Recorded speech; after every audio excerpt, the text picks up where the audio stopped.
तो एकादशी का मतलब सिर्फ फुल्का पानी छोड़ने से ही मतलब नहीं है। इसमें 11 तत्व आपके अधीन हो जाए, 5 ज्ञानेंद्रिय, 5 कर्मेंद्रिय 10 और 11वां ये लुढ़क पुढ़क होने वाला मन। 11 तत्वों को आप अपने वश में कर लेते हैं तब ही तो 11 का व्रत पूरा होता है। जीभ गाली दे रही है, व्रत खंडित। हाथ गलत कर रहे हैं, व्रत खंडित। आंखें गलत देख रही हैं, व्रत खंडित। पांव गलत जगह जा रहे हैं, व्रत खंडित। कान गलत सुन रहे हैं, व्रत खंडित बिल्कुल भी। मन गलत सोच विचार रहा है, व्रत बिल्कुल खंडित। तो एकादशी का तो मतलब है कि 11 तत्व आपकी मुट्ठी में होने चाहिए, आपके वश में होने चाहिए। सिर्फ खाली फुल्का छोड़ने से नहीं, बेमनसता, राग द्वेष, लड़ाई झगड़े सब छोड़ने पड़ेंगे। मौन रहने में ये व्रत बड़े फलादेशित हो जाते हैं। मौन रहने वाले लोगों की आयु बढ़ जाती है। कम खाने वाले लोग और मौन रहने वाले लोग, इनकी उम्र बढ़ जाती है। कम बोले। पूज्य डोंगरी जी महाराज कहते थे 1000 शब्द बोलना चाहते हो तो 100 से काम चलाओ। 100 शब्द बोलना चाहते हो तो 10 से काम चलाओ। 10 बोलना चाहते हो तो 1 से काम चलाओ। और 1 बोलना चाहते हो तो वहां मौन रह जाएगी। उनकी आयु कम होती है जो ज़्यादा बोलते हैं। अब मैं ज़्यादा बोलता हूँ तो सबसे पहले तो नंबर मेरा ही आएगा आयु कम होने में। दिन भर बोलता ही रहता हूँ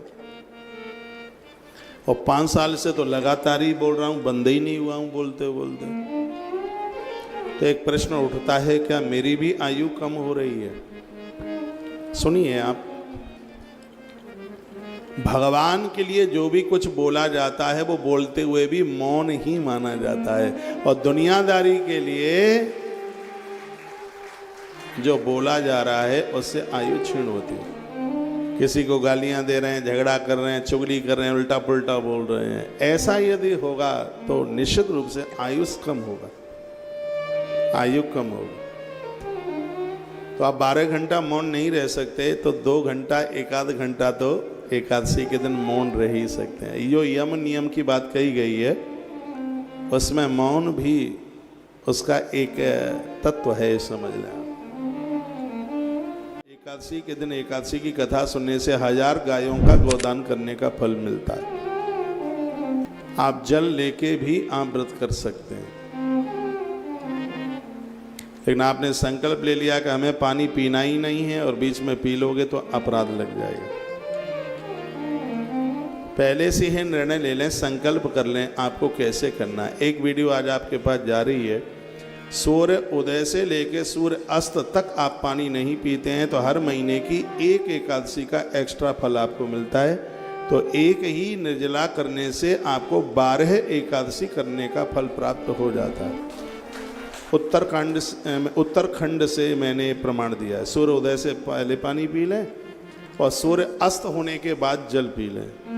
मेरी बात को कोई नहीं काट पाएगा, इसलिए क्योंकि मैं प्रमाण के साथ बोल रहा हूं। इसलिए 12 एकादशी करने का फल प्राप्त होगा।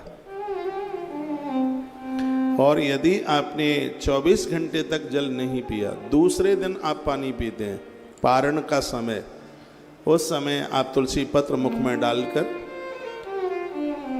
कोरे मटके का पानी ब्राह्मण को, सास को, ससुर को, पूज्य लोगों को पिलाने के बाद, बेटियों को, कन्याओं को पिला दें मीठा शरबत बना के, उसके बाद फिर जल पीजिए।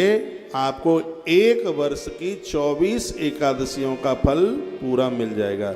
यदि उस वर्ष में अधिक मास पड़ा है तो आपको 26 एकादशियों का फल तत्काल प्राप्त हो जाएगा। ये महिमा है। निर्जल आप कर रहे हैं तो आपको 24 11 का फल मिलेगा, दूसरे दिन जल पीते।